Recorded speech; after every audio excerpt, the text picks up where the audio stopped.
Assalamualaikum warahmatullahi wabarakatuh. Perkenalkan, saya Dian Putri Wulansari dan teman-teman saya Nafila Zulfa dan Farah Ataya akan menjelaskan hasil diskusi kami mengenai beberapa kasus berikut.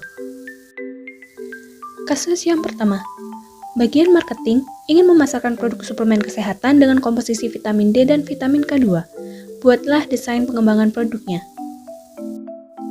Langkah pertama yang kelompok kami lakukan adalah menentukan dosis suplemen kesehatan tersebut, yaitu dosis vitamin D dan dosis vitamin K2. Untuk dosis vitamin D, kami menentukan sebesar 400 unit internasional atau setara dengan 0,01 mg. Hal ini karena 40 unit internasional dari vitamin D setara dengan 1 mikrogram, sehingga 400 unit internasional dari vitamin D akan setara dengan 10 mikrogram atau 0,01 mg vitamin D. Kemudian, untuk dosis vitamin K2, kami menentukan yaitu sebesar 500 mikrogram atau setara dengan 0,5 mg. Selanjutnya, bentuk sediaan suplemen kesehatan yang kami pilih adalah gummy candy atau tablet kunyah. Menurut peraturan BPOM nomor 17 tahun 2019, tablet kunyah atau gummy adalah sediaan suplemen kesehatan berwujud padat kenyal yang dibuat dari gelatin dan bahan tambahan lain yang sesuai. Bertujuan sebagai suplemen kesehatan dan bukan pangan biasa. Dalam formula produk kami menggunakan beberapa zat tambahan antara lain mannitol sejumlah 190 mg yang berfungsi sebagai bahan pengencer dan bahan pemanis. Kemudian ada sirup jagung sejumlah 538,65 mg berfungsi sebagai agen pelapis, bahan pemanis, dan bahan pengikat. Lalu ada gelatin sejumlah 760 mg yang berfungsi sebagai bahan pengikat dan bahan pengisi. Selain itu, kami juga menggunakan gom Arab sejumlah 28,5 mg yang berfungsi sebagai bahan pengikat. Kemudian kami menggunakan laktosa sejumlah 190 mg yang berfungsi sebagai bahan pengisi. Bahan terakhir yang kami tambahkan adalah sukrosa sejumlah 345 mg yang berfungsi sebagai bahan penyalut, bahan pengisi, serta bahan pemanis. Untuk klaim produk yang akan kami pasarkan, kami menentukan bahwa produk ini memiliki zat gizi yang dapat membantu menjaga kesehatan tulang. Selanjutnya akan dijelaskan oleh teman saya, Farah Ataya. Selanjutnya adalah persyaratan produk. Suplemen kesehatan dengan bentuk sediaan gummy memiliki persyaratan produk yang berbeda dengan bentuk sediaan lain. Yang pertama adalah organoleptik, yaitu pengamatan yang dilakukan terhadap bentuk, rasa, bau, dan warna pada sediaan gummy tersebut. Yang kedua adalah kadar air. Batas kadar air untuk sediaan non cair adalah 10%.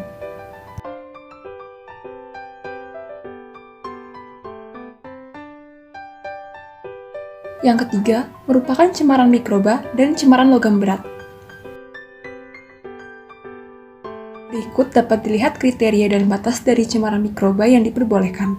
Untuk sediaan gummy yang tidak mengandung herbal dan berupa non-aqueous, untuk batas ALT adalah kurang dari 2 kali 10 pangkat 3 dan untuk AKK-nya kurang dari 2 kali 10 pangkat 2 dan negatif E. coli.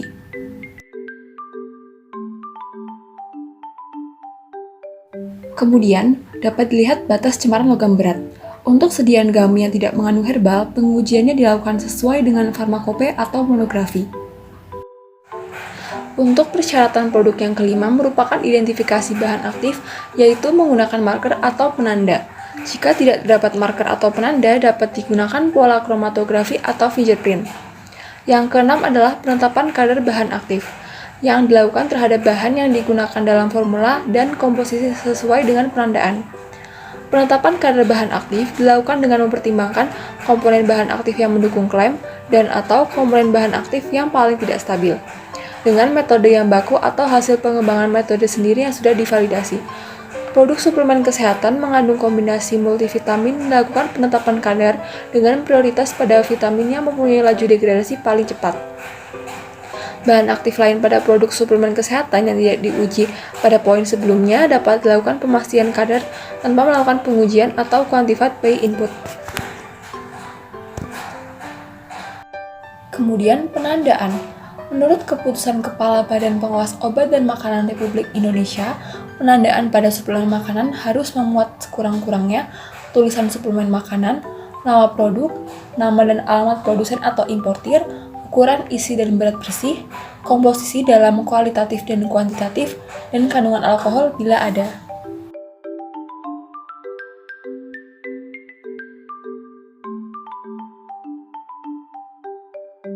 Penandaan suplemen kesehatan berikutnya adalah kegunaan, cara penggunaan dan takaran penggunaan, kontraindikasi, efek samping dan peringatan bila ada, nomor izin edar, nomor batch atau kode produksi, batas kadaluarsa, dan keterangan lain yang berkaitan dengan keamanan atau mutu atau asal bahan tertentu sesuai dengan ketentuan yang berlaku.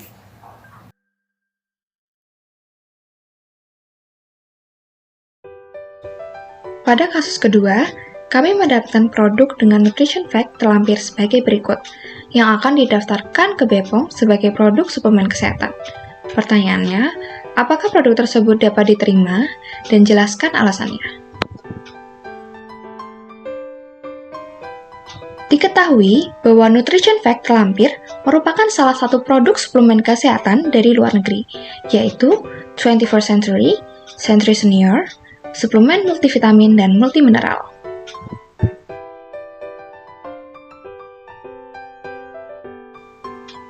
Nutrition fact tersebut kemudian kami bandingkan dengan peraturan mengenai batas maksimum kadar nutrisi suplemen kesehatan yang dapat dikonsumsi dalam sehari, menurut Peraturan Badan Pengawas Obat dan Makanan Nomor 11 Tahun 2020 tentang kriteria dan tata laksana registrasi suplemen kesehatan. Datanya dapat dilihat pada tabel yang terlampir sebagai berikut. Setelah melihat data tersebut, kemudian kami menyimpulkan bahwa produk ini dapat diterima, karena jumlah setiap bahan pada satu tabletnya tidak ada yang melewati batas maksimum kadar nutrisi yang dapat dikonsumsi dalam sehari, menurut Peraturan BPOM Nomor 11 Tahun 2020, dengan syarat jika suplemen kesehatan tersebut hanya diminum sehari satu tablet, karena ada beberapa nutrisi seperti vitamin A dan iodin yang mana sudah hampir mencapai batas maksimum. Sedangkan vitamin D dan juga molybdenum sudah mencapai batas maksimum kadar nutrisi yang dikonsumsi dalam sehari.